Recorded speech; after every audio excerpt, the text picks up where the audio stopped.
Hi, I'm Penelope. And I'm Claire, and we both love reading. But we haven't been doing nearly enough of it, which is why we've decided to start The Unofficial Book Club! The plan is, we start a book, we predict what's going to happen in the end, we finish the book, and then we review it! The first book we decided to read was Change of Heart by Jodi Picoult. This book follows the story of Shay Bourne, who is currently on death row after being convicted of the murders of Kurt and Elizabeth Nealon. But there's a catch. He wants to donate his heart to the 12-year-old sister of one of his victims after he's been executed, and all of the drama that comes along with that. So when we were about 80 pages into the book, Claire and I had some predictions of where we thought the story was going to go. And here they are. So what do you think is going to be the main plot twist, Claire? I think the main plot twist is mainly coming from the fact that I'm getting quite a Green Mile vibe from the story at the moment.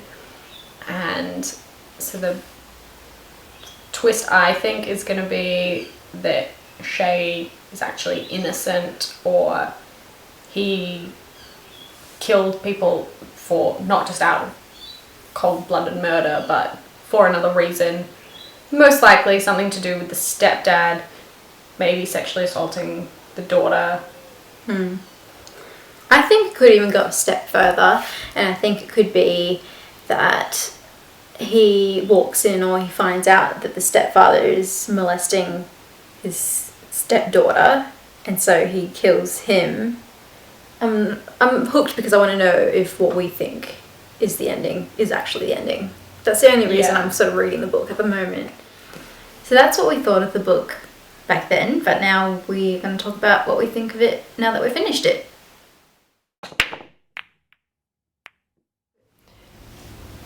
I sort of liked the overall plot, but I found that it was quite similar to The Green Mile in a lot of ways. Yeah. It did get a little bit different, and obviously had a lot more religious undertones to it. I thought the plot was pretty good. I feel like it could have been better, and we could have sort of learnt more about certain characters. Like, I didn't really know why certain characters were really written into the story, to be honest. It wasn't really unpacked as well as it could have been. I would have liked more of a focus on Shay's actual thoughts, but then in seeing the ending you can kind of see why that was left out, because the ending is sort of ambiguous. Yeah. I think we were pretty much spot on for the ending, sort of. Yeah, we definitely picked a twist. A twist, definitely. But then there were further twists that may have changed the twist, but may have not changed the twist, so... Yeah. It's a confusing one. Yeah, it definitely ended in murky waters. We sort of did know where it was going. Yeah. But I think...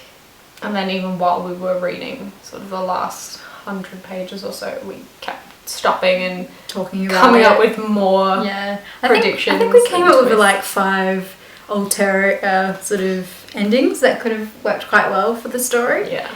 Compared to the actual ending, which was sort of a bit, like it was left fine, but it was just sort of left it, you know, sort of make up your own mind a bit. Who do you believe? Who don't you believe? Yeah. Oh, Dudley. Definitely My Dudley. favorite character was Dudley, the dog, who's mentioned about 3 times. The only character that didn't completely piss me off by the end of it. As I said, she didn't spend quality time unpacking the characters that I wanted to know more about. Yeah, I feel like my favourite character, like Claire, was still a pretty awesome character in the end. I feel like they didn't really talk about her enough though. Yeah, the whole thing became very focused on Shay and the priest. And the priest. And the lawyer. Maggie and the doctor for some reason. The doctor that was mentioned a couple of times and then was like... Oh, now we're... a main character in the end. Yeah. It was weird. I did like Maggie's character, but I don't know. I don't really attach myself to anyone in particular in the book like I normally would.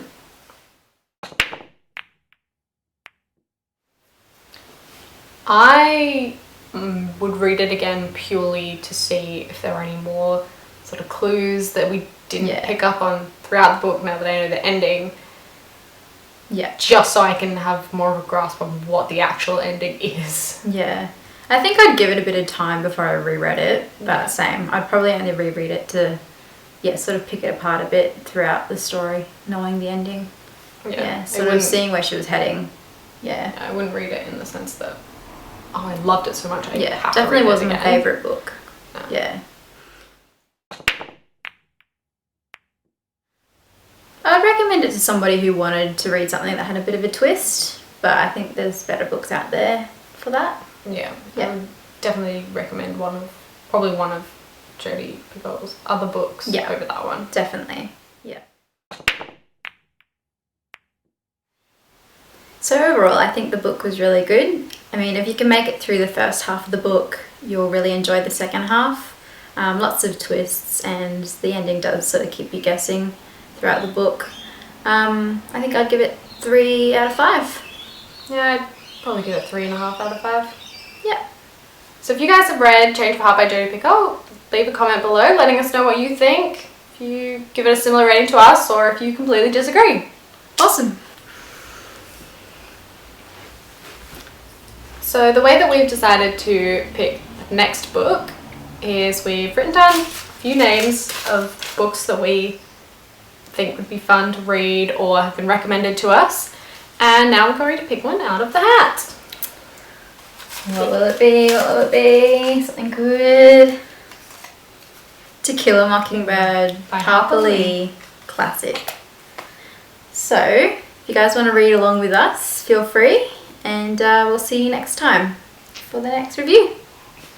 Bye!